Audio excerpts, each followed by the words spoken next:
बिस्मिल्लाहिर्रहमानिर्रहीम। अस्सलाम वालेकुम स्टूडेंट्स, कैसे हैं आप? खैरियत से हैं? मैं उम्मीद करता हूँ आप सब बच्चे अल्लाह ताला के फजल व करम से यकीनन खैरियत से होंगे। स्टूडेंट्स, आज हम next topic chapter number 18 FSc physics part 2, chapter number 18 electronics का जो टॉपिक डिस्कस करने जा रहे हैं वो है operational amplifier as inverting amplifier. Very very important long question है एनुअल एग्जाम के लिहाज से। स्टूडेंट्स गौर से सुनना है। ऑप इससे रिप्रेजेंट होता है operational, amp amplifier, operational amplifier as inverting amplifier. इसको हम एक्सप्लेन करेंगे आज।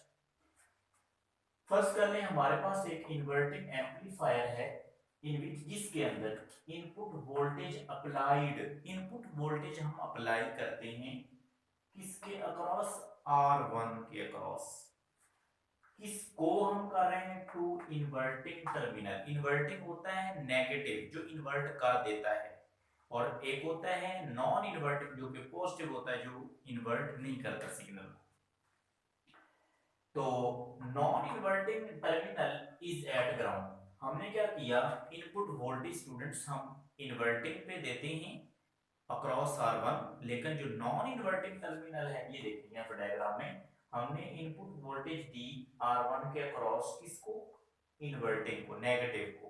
और जो पॉजिटिव है जिसको आप नॉन इन्वर्टिंग कहते हैं स्टूडेंट्स, इसको हमने क्या कर दिया? ग्राउंड। ग्राउंड मीन आपने इसका पोटेंशियल जीरो कर दिया, एट जीरो पोटेंशियल पे।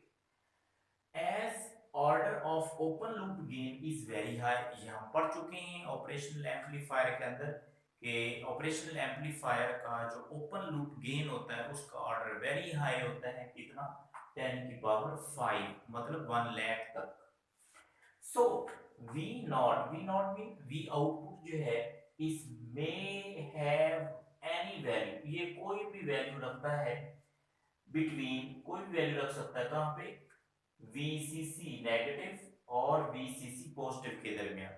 अब ये VCC क्या है? ये आउटपुट वोल्टेज, ये वोल्टेज सोर्स है, और ये पॉजिटिव और नेगेटिव वैल्यू हो सकती है। और ये कितनी पॉजिटिव और नेगेटिव वैल्यू हो सकती है?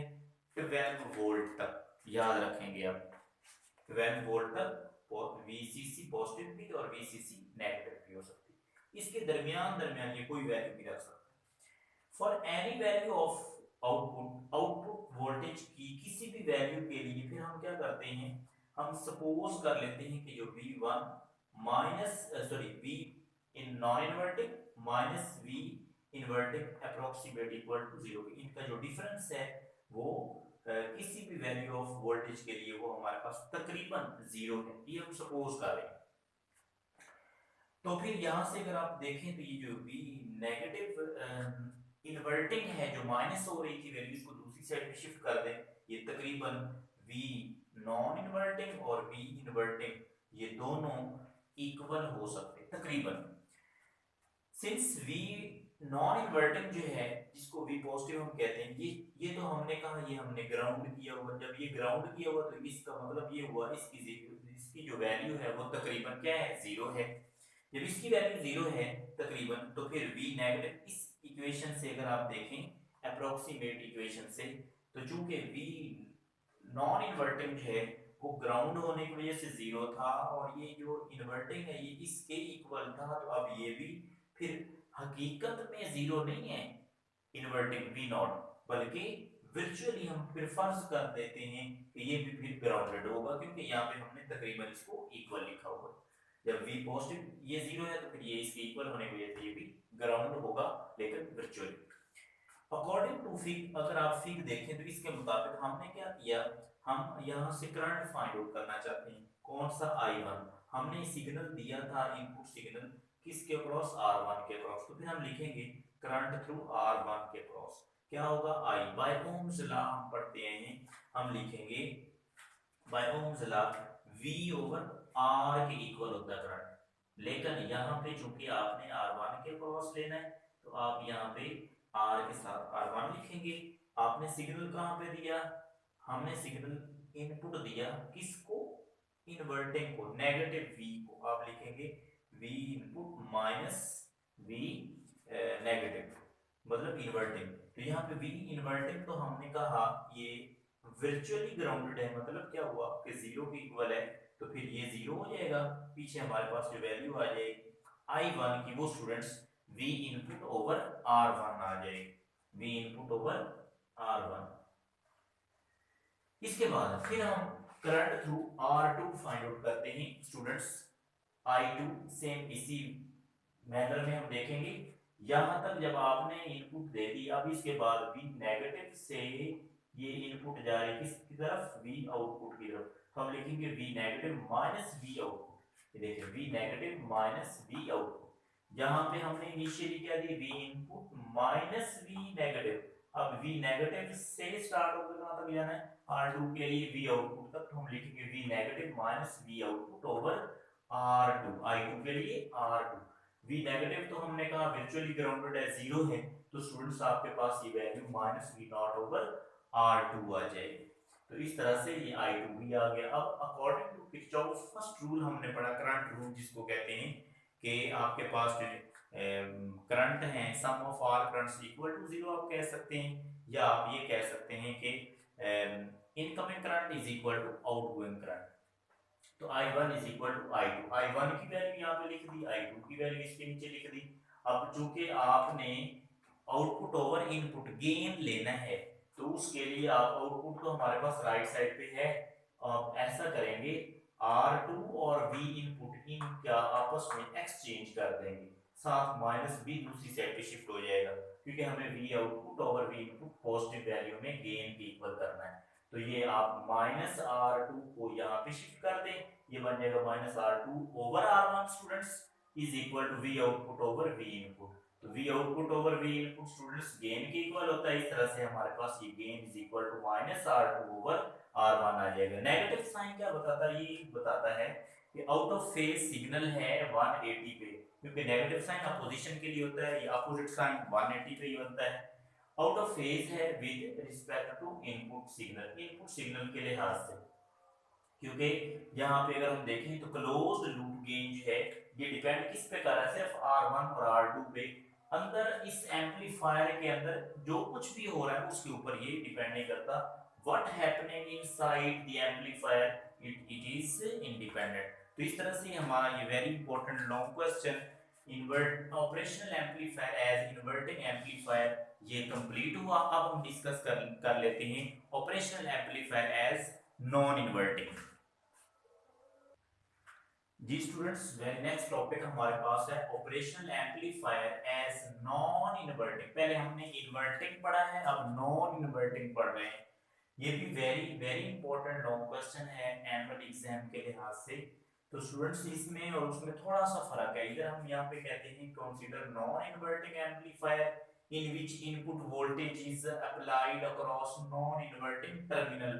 non-inverting terminal कौन सा होता है students, positive. Inverting and non inverting terminals दोनों आर एट सेम पोटेंशियल, ये सेम पोटेंशियल पर अगर ये डायग्राम देखें तो हमने क्या किया, इनपुट वोल्टेज दिया किसको, नॉन इन्वर्टिंग को, और ये वर्चुअली क्या है, ये ग्राउंडेड है।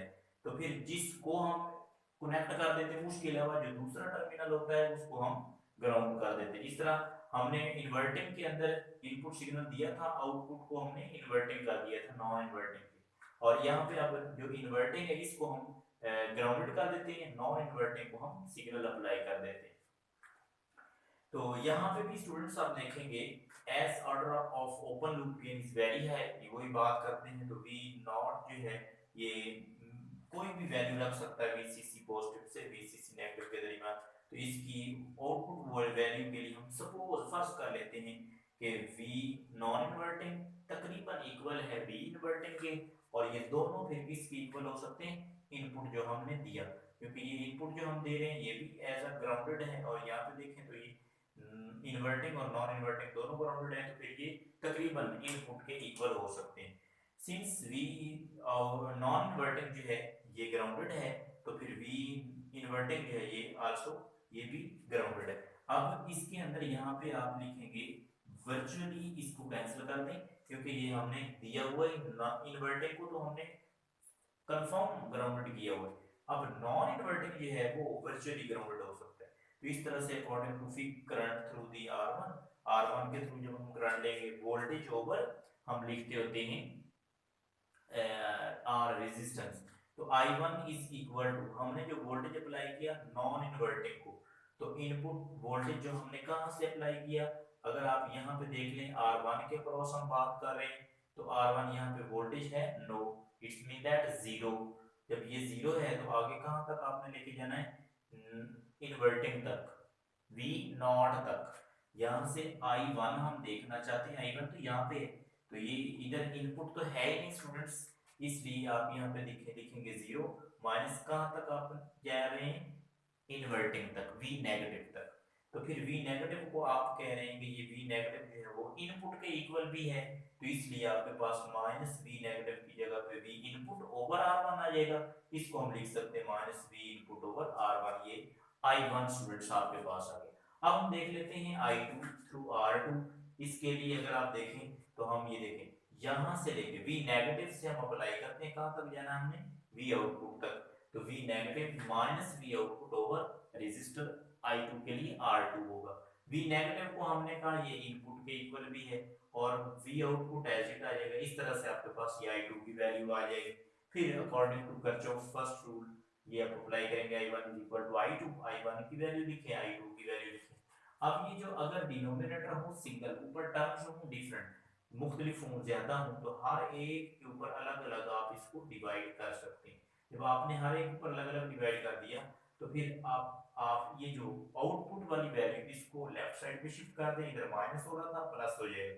जो लेफ्ट साइड वाली वैल्यू है इनपुट वाली R1 वाली, इसको आप राइट साइड पे शिफ्ट करेंगे, ये प्लस हो जाएगी। इन दोनों के अंदर देखें राइट साइड पे तो V इनपुट कॉमन आ रहा है, पीछे क्या रहेगा 1 over R2 plus 1 over R1 और ये एज इट आ जाएगा। अब ये V इनपुट जो है इधर मल्टीप्लाई हो रहा है राइट साइड पे, लेफ्ट साइड पे स्टूडेंट शिफ्ट करेंगे तो ये V आउटपुट के ऊपर आके डिवाइड हो जाएगा, और लेफ्ट साइड पे हमारे पास R2 डिवाइड हो रहा है, इसको राइट साइड पे शिफ्ट करेंगे तो हर एक के साथ मल्टीप्लाई होगा, R2 over R2 plus R2 over R1, R2 से R2 कैंसिल हो जाएगा, 1 आ जाएगा, प्लस R2 ओवर R1। और ये हम पढ़ चुके हैं V output over V input students हमारे पास किसके इक्वल होता है, गेन के इक्वल। तो गेन यहाँ पे नॉन इन्वर्टिंग के अंदर आपके पास प्लस में आएगा, माइनस में नहीं आएगा, क्योंकि ये इन्वर्ट होता ही नहीं है। इन्वर्ट के अंदर हम नेगेटिव साइन देखते हैं, अपोजिट। तो यहाँ पे पॉजिटिव साइन हमें शो करता है कि जो इनपुट और आउटपुट है इनमें फेज डिफरेंस ही नहीं है, मतलब ये इन फेज है, मीन फेज डिफरेंस जीरो है। यहाँ पे भी आप ये लिखेंगे क्लोज लूप गेन जो है ये हमें बताता है कि ये इस पे डिपेंड कर रहा है, आपका सर्किट जो है R2 और R1 के ऊपर डिपेंड कर रहा है, इस चीज के ऊपर डिपेंड नहीं कर रहा कि इनसाइड एम्पलीफायर क्या कुछ हो रहा है, no, what happening inside the amplifier it is independent of that. तो इस तरह से स्टूडेंट्स हमारे पास एक ही लेक्चर में दो वेरी इंपॉर्टेंट लॉन्ग क्वेश्चन हो चुके।